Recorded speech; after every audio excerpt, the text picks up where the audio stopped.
Right, ఒకసారి ఉమ్మడి నల్గొండ జిల్లా వెళ్దాం. నల్గొండ జిల్లా వ్యాప్తంగా కూడా టీఎస్పీఎస్సీ సంబంధించిన పేపర్ లీకేజ్కి సంబంధించి నల్గొండ జిల్లా వ్యాప్తంగా కూడా బీజేపీ శ్రేణులు పెద్ద ఎత్తున నిరసనలు వ్యక్తం చేస్తా ఉన్నారు. దీనికి సంబంధించిన పూర్తి డీటెయిల్స్ అందించేందుకు మా ప్రతినిధి కిరణ్ వాట్లో ఉన్నారు. కిరణ్,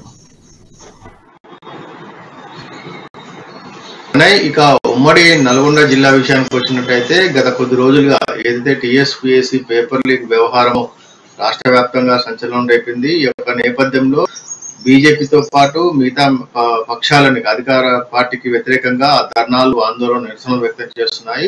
అందులో భాగంగానే ఈ రోజు బీజేపీ రాష్ట్ర కమిటీ పిలుపు మేరకు ఉమ్మడి నల్గొండ జిల్లా వ్యాప్తంగా కూడా నిరసన దీక్షలు చేపట్టడం జరిగింది. ఈ యొక్క నిరసన దీక్షల్లో వందలాది మంది బీజేపీ కార్యకర్తలు పాల్గొని ఏదైతే టీఎస్పీఎస్సీ పేపర్ లీకేజ్ తో లక్షలాది మంది విద్యార్థులు నష్టపోయారని వారు తీవ్రంగా ఆరోపించడం జరిగింది. దీనికి బాధ్యులైనటువంటి టీఎస్పీఎస్సీ చైర్మన్, సెక్రటరీని వెంటనే ఆ పదవుల నుంచి తొలగించాలని, ఐటీ శాఖ మంత్రి కేటీఆర్ ను మంత్రివర్గం నుండి బర్తరఫ్ చేయాలని వారందరూ కూడా డిమాండ్ చేస్తున్నారు. ఏదైతే తెలంగాణ రాష్ట్రము నీళ్లు, నిధులు, ఉద్యోగాలు ఏదైతే ఈ యొక్క 3 అంశాలపైనే తెలంగాణ ఉద్యమం నడిచింది. ఈ ఉద్యమంలో భాగంగానే ఉద్యోగాల నియామకాలు చేపట్టాలని తెలంగాణ రాష్ట్రం ఏర్పడినప్పటి నుంచి కూడా ఇటు నిరుద్యోగులు, ఇటు మిత్రపక్షాలు అన్ని ఆందోళన చేసినప్పటికీ 8 సంవత్సరాల తర్వాత ఉద్యోగ నోటిఫికేషన్ వేయడం జరిగింది. ఈ యొక్క ఉద్యోగ నోటిఫికేషన్ లో కూడా పరీక్ష పూర్తిగా రాసిన తర్వాత పేపర్ లీకేజ్ కావడంతో ఏదైతే పరీక్ష రాశారో లక్షలాది మంది విద్యార్థుల జీవితాలు రోడ్డున పడ్డాయని, వారి జీవితాలు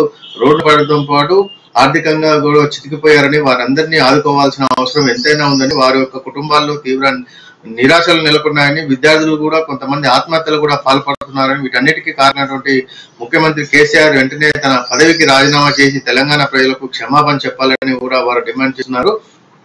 తెలంగాణ ఉద్యమంలో ముఖ్యంగా ఉద్యోగాలు ఏదైతే తెలంగాణ రాష్ట్రంలో ఉద్యోగాలు లేక నిరుద్యోగులు రోడ్డున పడ్డారని, తెలంగాణ రాష్ట్రం ఏర్పడితే ఇంటికి ఒక ఉద్యోగం ఇస్తామని ఏదైతే అధికారం రాకముందుకు చెప్పినటువంటి అధికార పార్టీ ఈ ఉద్యోగాల పేరిట నోటిఫికేషన్లు చేసి పేపర్ లీకేజీలు చేసి తమ సొంత వారికి నచ్చిన విధంగా పేపర్లు అమ్ముకోవడం పట్ల బీజేపీ శ్రేణులు తీవ్రంగా మండిపడుతున్నాయి. ఏదైతే కేటీఆర్ పిఏ ఉన్నాడో అతని ఒక సొంత మండలంలో కూడా ఎలాంటి చదువు రాని వారందరూ కూడా ఈ యొక్క క్వాలిఫై అయ్యారని, అదేవిధంగా జగిత్యాల జిల్లాతో పాటు తెలంగాణ రాష్ట్రంలో ఉన్నటువంటి ఎవరైతే ముఖ్యులు బీఆర్ఎస్ నేతలు ఉన్నారో వారందరికీ పరిచయాలు, వారి కుటుంబ సభ్యులు ఈ యొక్క పరీక్షల్లో క్వాలిఫై కావడాన్ని బట్టి చూస్తే ఈ యొక్క అన్ని పేపర్లు కూడా లీకేజ్ అయ్యాయని, అన్ని పరీక్షల్లో కూడా ఏదైతే కష్టపడి చదివిన విద్యార్థులకు తీవ్ర అన్యాయం జరిగిందని కూడా వారు ఆరోపించడం జరిగింది.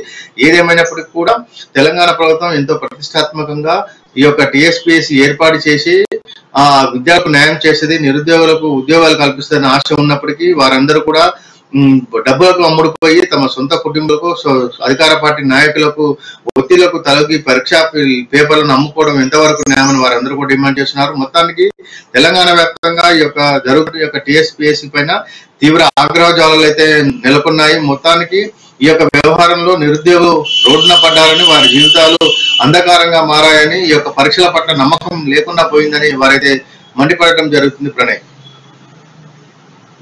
తుఫాన్ కావచ్చు, అదేవిధంగా ఏడబ్ల్యూఏఈ డిఓకి సంబంధించినటువంటి ఎగ్జామ్లను రద్దు చేస్తూ ఆల్రెడీ తెలంగాణ రాష్ట్ర ప్రభుత్వం టీఎస్పీఎస్సీ కూడా నిర్ణయం తీసుకుంది. గడిచిన 48 గంటలు కూడా అవుతుంది. అయితే ఈ నేపథ్యంలో కూడా బీజేపీ ఇప్పుడు మరోవైపు ఆందోళన చేస్తూ ఉంది. మరోవైపు సీ కూడా వేగవంతంగా కూడా విచారణ కొనసాగిస్తున్న నేపథ్యంలో బీజేపీ ప్రధాన డిమాండ్ ఏంటి? మనం గతంలో చూసుకున్నటువంటి స్కాములు చూసుకున్నట్టయితే నయము కేసు కావచ్చు, మియాపూర్ భూమి ల్యాండింగ్ కావచ్చు, అదేవిధంగా ఇంటర్మీడియట్ ఏదైతే గత సంవత్సరం ఇంటర్మీడియట్ పేరులో పరీక్షా పేపర్ లీక్ అవడంతో 24 మంది విద్యార్థులు ఆత్మహత్య కూడా చేస్తున్నారు. వీరందరి పైన కూడా తెలంగాణ ప్రభుత్వం సిట్టు నివేదికను కోరింది. ఆ యొక్క నివేదిక ప్రకారం చర్యలు తీసుకుంటామని ఆరోపించింది.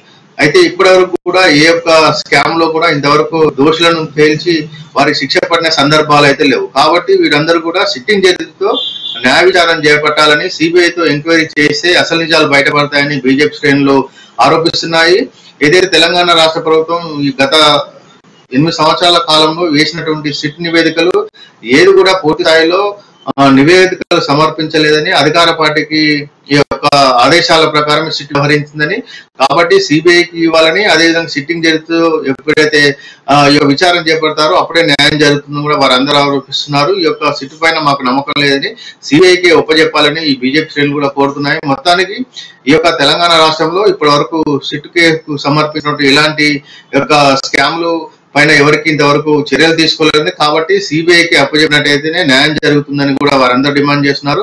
మొత్తానికి నిరుద్యోగులు ఏదైతే తెలంగాణ రాష్ట్ర వ్యాప్తంగా 30 లక్షల మంది నిరుద్యోగులు ఈ యొక్క పరీక్ష గ్రూప్ 1 కావచ్చు, మిగతా అన్ని పరీక్షలు పేపర్ లీక్ కావడంతో వారైతే తీవ్ర మనోవేదనకు గురవుతున్నారని, వారికి న్యాయం చేయాల్సిన అవసరం ఎంతైనా ఉందని ఈ యొక్క బీజేపీ శ్రేణులు డిమాండ్ చేస్తున్నాయి. Pranay, right, thank you Kiran.